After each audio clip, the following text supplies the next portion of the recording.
Assalamualaikum warahmatullahi wabarakatuh. Selamat pagi, malam, siang semuanya. Perkenalkan kami dari kelompok 5. Kami terdiri dari 3 orang, yaitu Farhan Fatur Rahman Fauzi, yaitu saya dan rekan saya, Muhammad Sidki Hidayat. dan juga teman saya Yunika Diakti, cuman beliau berhalangan hadir.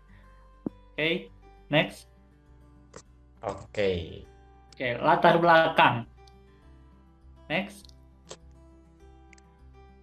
Mata kuliah Nirmana, Desain Web, Pemrograman Berbasis Objek, Psikologi Persepsi, dan Animasi Dua Dimensi adalah mata kuliah yang ada di Prodi Pendidikan Multimedia. Meskipun berada di Prodi Studi yang sama, mata kuliah yang bersangkutan memiliki latar belakang yang berbeda-beda. Dengan metode angka baku, koefisien korelasi, uji normalisasi, dan uji homogenitas. Penguji melakukan 4 metode tersebut terhadap sampel nilai mahasiswa pendidikan multimedia angkatan 2018 dengan tujuan yang berbeda-beda. Dengan mencari angka baku, penguji ingin mengetahui perbedaan suatu kejadian dibandingkan dengan kebiasaannya. Semakin besar angka baku, semakin baik nilai tersebut dibandingkan dengan nilai lainnya yang memiliki angka baku yang lebih kecil. Dengan menentukan koefisien korelasi, penguji ingin mengukur kekuatan dan arah hubungan linear dari dua variabel. Dua variabel dikatakan berkorelasi apabila perubahan salah satu variabel disertai dengan perubahan variabel lainnya, baik dalam arah yang sama maupun arah yang sebaliknya. Dengan menentukan uji normalisasi, penguji ingin menilai sebaran data pada sebuah kelompok data untuk variabel. Apakah sebaran data tersebut berdistribusi normal ataukah tidak? Uji normalitas berguna untuk menentukan data yang telah dikumpulkan berdistribusi normal atau diambil dari populasi yang normal. Dengan menguji homogenitas, penguji ingin melakukan pengujian mengenai sama tidaknya variasi dua buah distribusi atau lebih. Uji homogenitas yang akan dibahas dalam tulisan ini adalah uji homogenitas, variasi, dan uji Bartel. Uji homogenitas dilakukan untuk mengetahui apakah data dalam variabel X dan Y bersifat homogen atau tidak. Dengan demikian, setelah dilakukan pengujian ini, diharap kita mendapatkan hasil yang sesuai dengan tujuan pengujian. Next. Nah, lalu ada landasan teori. Next. Landasan teori yang pertama yaitu simpangan baku. Simpangan baku atau standar deviasi adalah nilai statistik yang dimanfaatkan untuk menentukan bagaimana sebaran data dalam sampel, serta seberapa dekat titik data individu, kemean, atau rata-rata nilai sampel. Sebuah standar deviasi dari kumpulan data sama dengan nol, menandakan bahwa semua nilai dalam himpunan tersebut adalah sama. Sedangkan nilai deviasi yang lebih besar menunjukkan bahwa titik data individu jauh dari nilai rata-rata. Menurut Mikhail tahun 1981, varian dan simpangan baku merupakan ukuran-ukuran variansi yang sering dipakai oleh semua orang. Dasar perhitungan varian dan simpangan baku merupakan tujuan untuk mengetahui variasi dari kelompok data. Selanjutnya, Yang Sidki. kedua, ada koefisien korelasi adalah nilai yang menunjukkan kuat atau tidaknya hubungan linear antara dua variabel. Koefisiensi korelasi biasanya ditambahkan dengan huruf R, di mana nilai R dapat bervariasi dari -1 sampai +1. Nilai R yang mendekati -1 atau +1 menunjukkan hubungan antara kuat antara dua variabel tersebut. Dan nilai R yang mendekati 0 mengidentifikasikan lemah hubungan antara dua variabel tersebut. Sedangkan tanda positif dan tanda negatif memberikan informasi mengenai arah hubungan antara dua variabel tersebut. Jika bernilai positif, maka kedua variabel tersebut memiliki hubungan yang searah. Dalam arti lain, peningkatan X akan bersamaan dengan peningkatan Y. Dan begitu juga sebaliknya, jika bernilai negatif, artinya korelasi antara kedua variabel tersebut bersifat berlawanan. Peningkatan nilai X akan dibarengi dengan penurunan nilai Y. Next. Selanjutnya ada uji normalitas. Menurut Umar 2011 181 menyatakan bahwa uji normalitas digunakan untuk mengetahui apakah variabel dependen, independen, atau keduanya berdistribusi secara normal mendekati normal menurut Sugiono dan Susanto 2015 halaman 323. Menentukan keputusan setelah melihat nilai L tabel atau LT dan L hitung yaitu LO, ada syarat yang diambil dari hasil perhitungan tersebut. Jika LO lebih kecil daripada LT, maka data tersebut berdistribusi normal. Sedangkan jika LO lebih besar daripada LT, maka data tersebut berdistribusi tidak normal. Pengujian atau uji homogenitas bertujuan untuk meyakinkan bahwa sekumpulan data yang akan diukur memang berasal dari populasi yang homogen atau populasi yang sama. Penghitungan homogenitas dilakukan peneliti saat ingin membandingkan sebuah sikap, intensi, atau perilaku pada dua kelompok atau populasi. Menurut Widyaso tahun 2011, kelompok populasi tersebut memiliki ciri dan karakteristik sendiri, seperti usia, jenis kelamin, pendidikan, dan lain sebagainya. Di sini ada rumusnya ya. F hitung sama dengan varian max dibagi varian min. Jika F hitung lebih kecil daripada F tabel, maka data termasuk homogen. Jika F hitung lebih besar daripada F tabel, maka data tidak homogen atau heterogen. Lalu ada metode. Lanjut. Nah, pada saat menggunakan Excel, ada metode untuk mencari simpangan baku. Yaitu yang pertama, masukkan data tersebut terlebih dahulu, kemudian cari mean atau rata-rata pada data tersebut dengan rumus sama dengan average data-data dari data yang mau diambil, lalu tutup. Nah, lalu ganti si data tersebut dengan range atau data dengan cara blok semua datanya. Nah, jadi rumusnya itu tadi sama dengan average, lalu blok data yang teman-teman mau.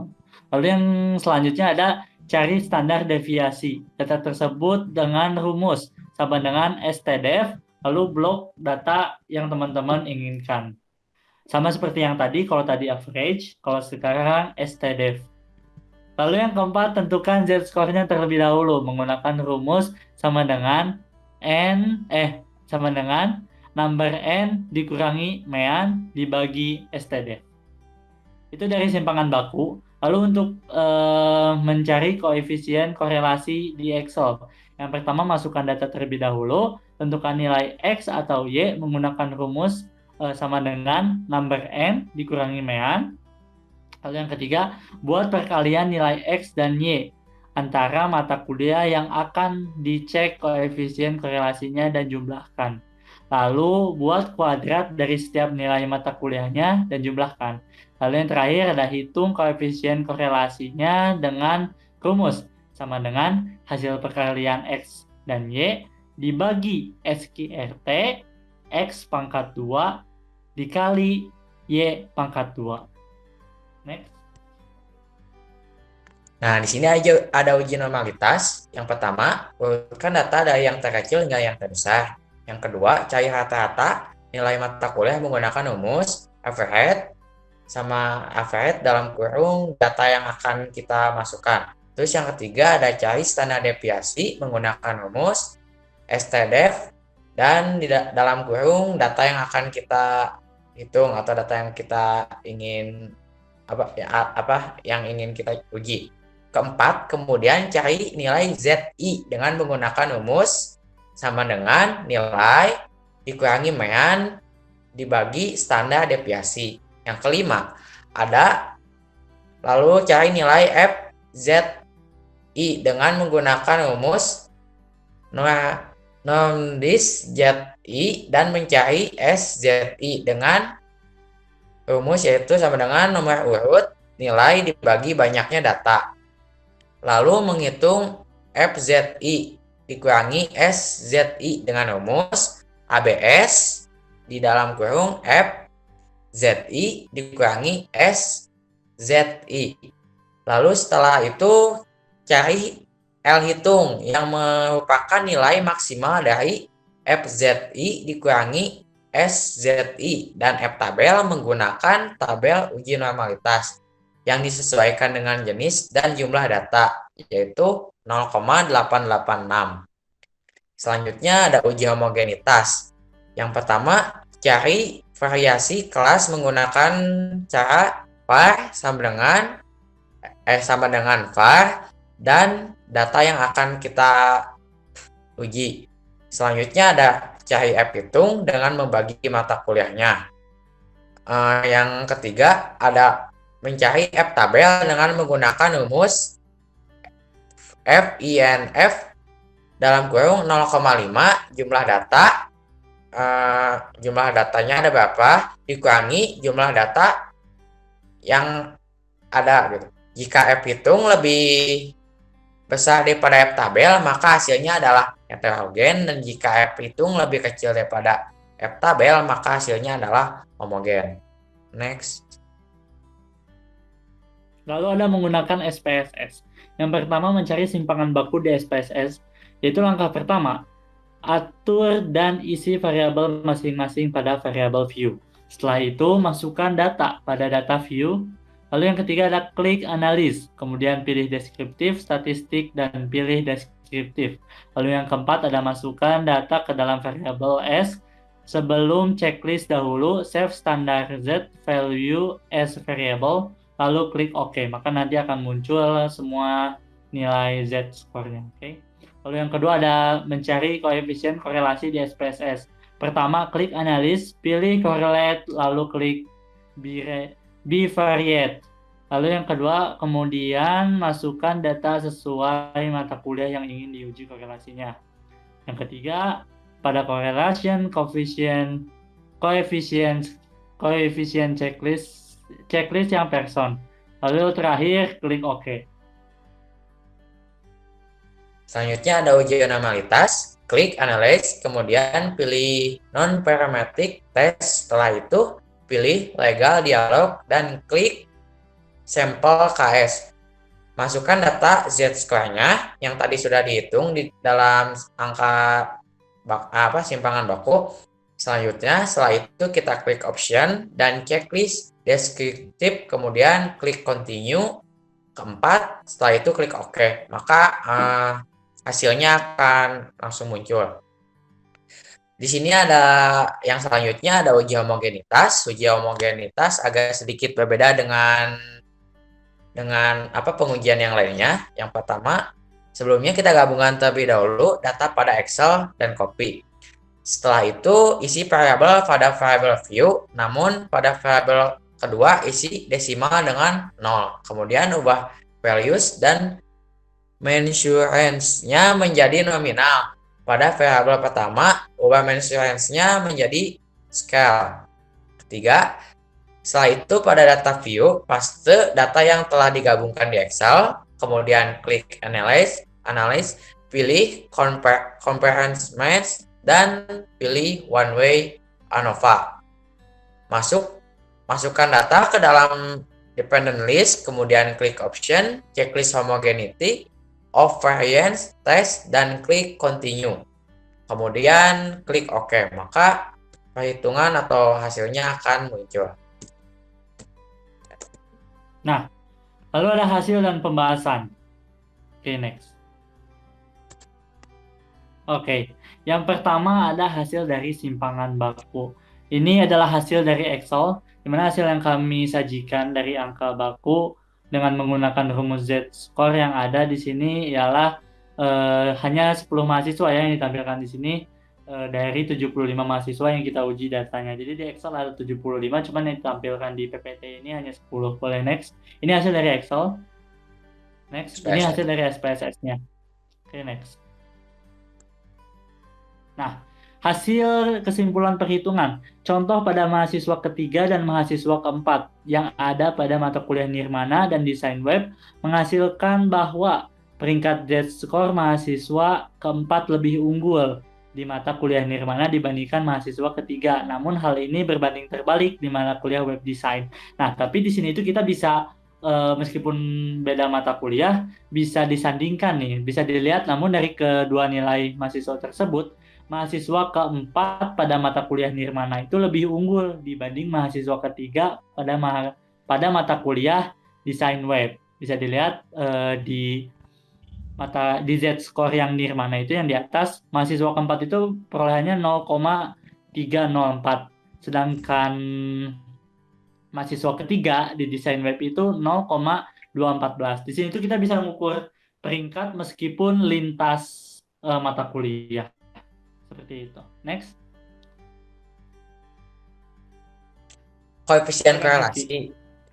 Hasil korelasi yang dilakukan ini ada data yang hasil dari Excel-nya ya. Uji korelasi menggunakan uji korelasi Pearson. Kesimpulannya, setiap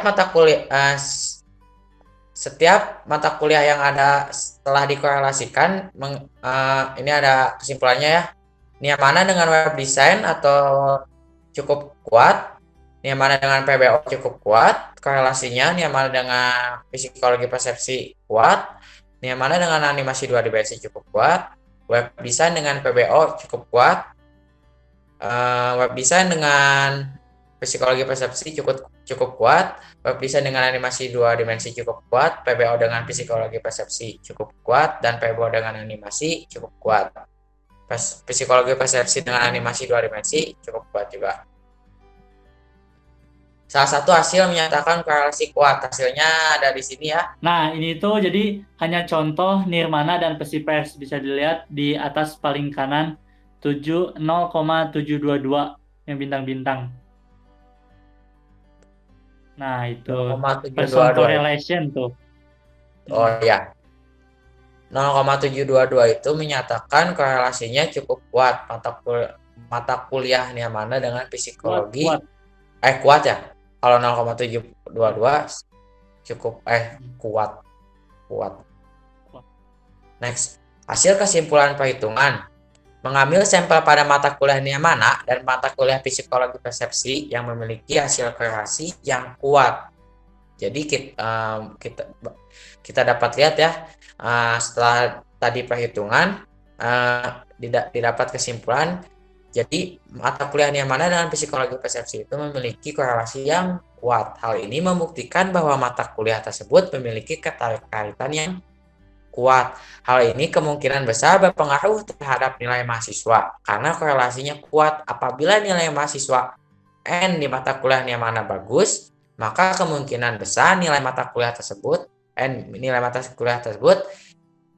nilai mata kuliah psikologi persepsinya pun ikut bagus, atau hasil di antara nilai kedua mata kuliah itu tidak akan berbeda jauh. Hal ini terbukti pada nilai mahasiswa ke-1 dan mahasiswa keempat juga mahasiswa ke-7 pada mata kuliah Nirmana dan psikologi persepsi. Nih, bisa kita lihat ya, di mahasiswa pertama di sini dia mendapatkan nilai 7,792, dan di psikologi persepsi dia mendapatkan nilai 7,6,50. Dan selanjutnya di mahasiswa nomor 4, di nilai pertamanya dia mendapatkan 84,35 dan nilai selanjutnya 83,50. Nah, jadi kita bisa menarik kesimpulan di sini ketika mata kuliah itu memiliki korelasi yang kuat, otomatis nilainya pun tidak akan jauh berbeda gitu. Tidak akan jauh berbeda anjloknya gitu. Di sini yang dimerahi ya, itu contoh-contohnya ya. Next. Sip. Berikut adalah ada uji normalitas. Ini adalah hasil dari data-data yang kita dapatkan di Excel, yaitu ada data mean, ada data standar deviasi, ada LO atau L hitung, dan LT yaitu L tabel. Dan ada juga kesimpulannya. Di sini itu kita mendapatkan bahwa data yang kita uji itu terbukti semuanya normal karena CLT-nya lebih besar daripada LO. Next. Nah, ini hasil dari SPSS-nya. Bisa dilihat sama teman-teman bahwa yang di one sample Kolmogorov-Smirnov testnya, saya lihat di bawah, test distribution is normal. Ada apa namanya, ada keterangan bahwa distribusi ini bersifat normal di poin A di tabel sebelah kanan. Next. Nah, jadi hasil kesimpulan perhitungan setelah menguji normalitas pada data nilai mahasiswa, maka didapat hasil semua data nilai mata kuliah mahasiswa berdistribusi normal. Hal ini diperkuat dengan LO atau L hitung lebih kecil daripada LT, yaitu L tabel, maka sampel dinyatakan normal. Selanjutnya ada uji homogenitas. Berikut merupakan hasil dari uji homogenitas. Nah, ini merupakan hasil dari Excel ya. Kita lihat hampir semua data memiliki kesimpulan yang heterogen. Namun di sini kita memiliki satu data yang memiliki kesimpulan yang homogen.